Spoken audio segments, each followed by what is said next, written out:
disturbing the peace. So what happened today? Peace must be maintained. Get on the ground! I'm telling you right now. Get on the ground! I don't know if I can take it. Get on the ground! I didn't want to do that! I didn't want to do that!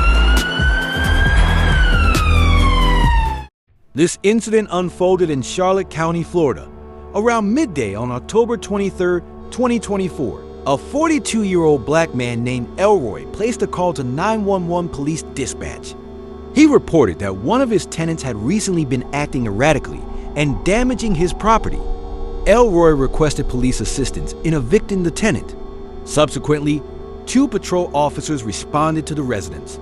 The property was a $1.6 million mansion with approximately 430,000 square feet of living space.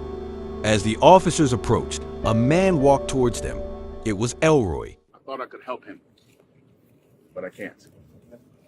He's unstable. He's disturbing the peace. So what happened And the today? peace must be maintained. Alright. You feel the peace? You feel it? What happened today, sir? It needs to be maintained. It's pretty peaceful He right came now. into my home and I told him he can't come in without permission. Okay. So he violated my space, my boundaries. Okay. Then came and slammed my door. So he destroyed, yes, that's destruction of property. Okay. Do you have any weapons on you? He has no weapons on him. He has no weapons. Do you have any weapons on you? I am the weapon. Okay. Do you have any guns on you? I don't use All right. guns. Okay. That's all we're worried about. Okay. Just stay right here for me, please. From the very beginning, it was clear that there was something unusual about Elroy's demeanor. He not only asked the officers if they could feel the tranquility and peace, but he also stated that he didn't need to carry a gun because he himself was a weapon. And what followed proved that he wasn't kidding. This was because the man, who stood at 6 feet 3 inches and weighed 275 pounds, was practically a mobile tank. Subsequently, the police inquired about the tenant and the nearby neighbors and received a surprising piece of information after those conversations. The homeowner, Elroy, had an outstanding arrest warrant. Therefore, the police confirmed this on their computer and returned to confront Elroy again. But the homeowner insisted on denying that he was Elroy. Elroy. That's not my name. It is. No, it's not. It is. You got a warrant for your. Do you know? You got a warrant for your arrest. Listen. Calm down. No one's calming Don't down? listen to that man. Take off your glasses. What is your name? It's okay. What's your name? Take off. I told you, it's Ben Day. It's not Ben Day. I got your picture pulled up, man. That is You're not me. Elroy.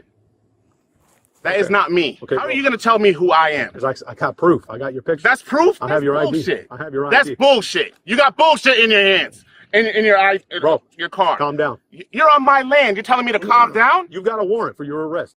Upon learning that he was going to be arrested, Elroy, who had initially exuded an air of peace and tranquility, began to become agitated.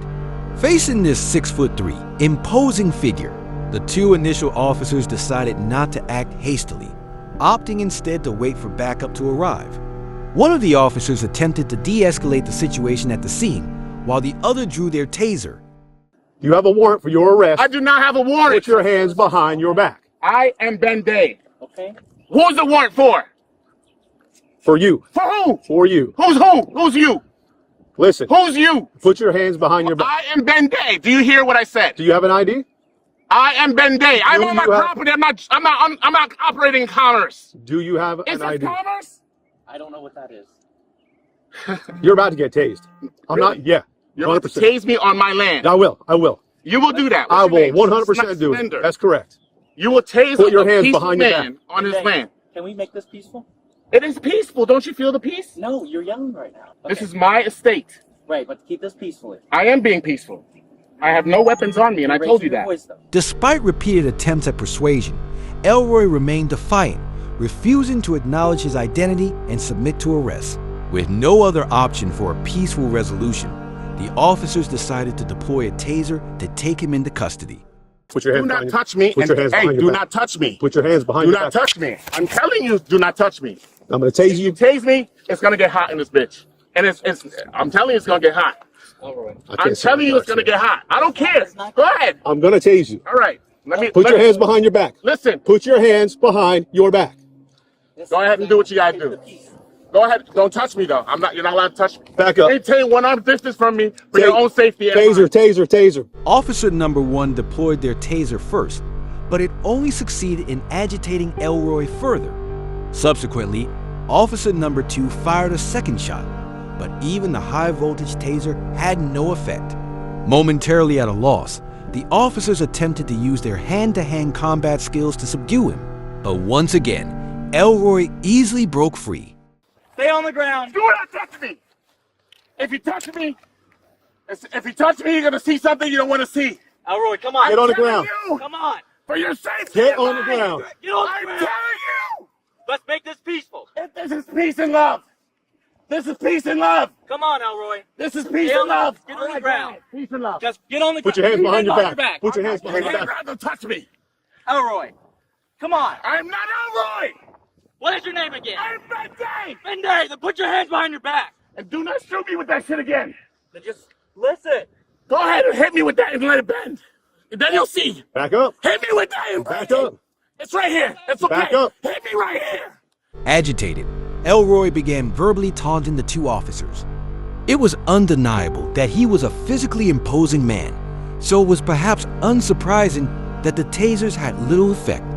The mansion was located in a suburban area, so approximately 10 minutes after the incident began, the first backup units arrived on the scene. Officer number 3, wanting a swift resolution, immediately drew their taser upon arrival. Get off my grass. Get off my grass.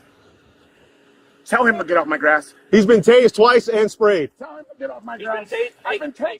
Elroy's defenses finally began to weaken. The 3 officers immediately seized the opportunity to move in and make the arrest. But the suspect, like a powerful player in an American football game, even when faced with 3 young and fit officers, was still able to break free and successfully stand up. Sit down. I've been tased. You're gonna get shot. I'm telling you. You're gonna get. The 2 sides then continued to struggle for several minutes. Seeing that Elroy still refused to surrender, Officer number 1 returned to their vehicle and retrieved a beanbag round shotgun. Although this was a non-lethal weapon, its impact was comparable to a punch from a heavyweight boxer. This is a beanbag. This is a beanbag. You don't want this. Trust me. Get on the ground. I'm telling you right now. Get on the ground. I don't know if I'll be able to take it. Less lethal. Less lethal. Less lethal. The officer then fired 3 beanbag rounds in quick succession. However, Elroy simply yelled that it felt like nothing more than an itch.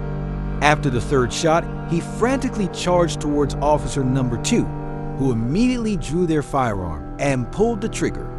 Faced with this sudden turn of events, officer number 2 was understandably shaken. The man in front of him had not only withstood the taser and beanbag rounds, but had also unexpectedly charged at him.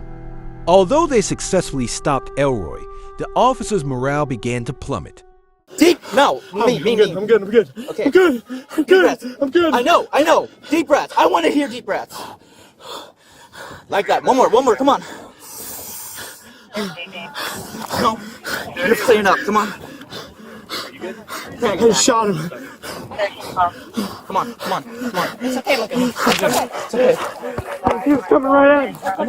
I got you. You're good. I didn't want to do that. I didn't want to do that. I had no choice. You're fine. Come on.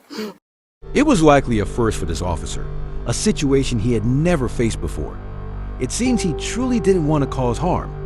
Officer number 2 was overcome with emotion and wept uncontrollably, only gradually calming down after repeated consolations from fellow officers. The tragic outcome was that the 42-year-old homeowner, Elroy, was pronounced dead at the scene. It emerged that he had an outstanding warrant, but merely for a minor trespassing charge. Had he attended his court date and paid the modest $500 bail, no warrant would have been issued, and he would still be alive. In the aftermath, Lieutenant Johnson was charged with obstruction of justice and felony failure to appear.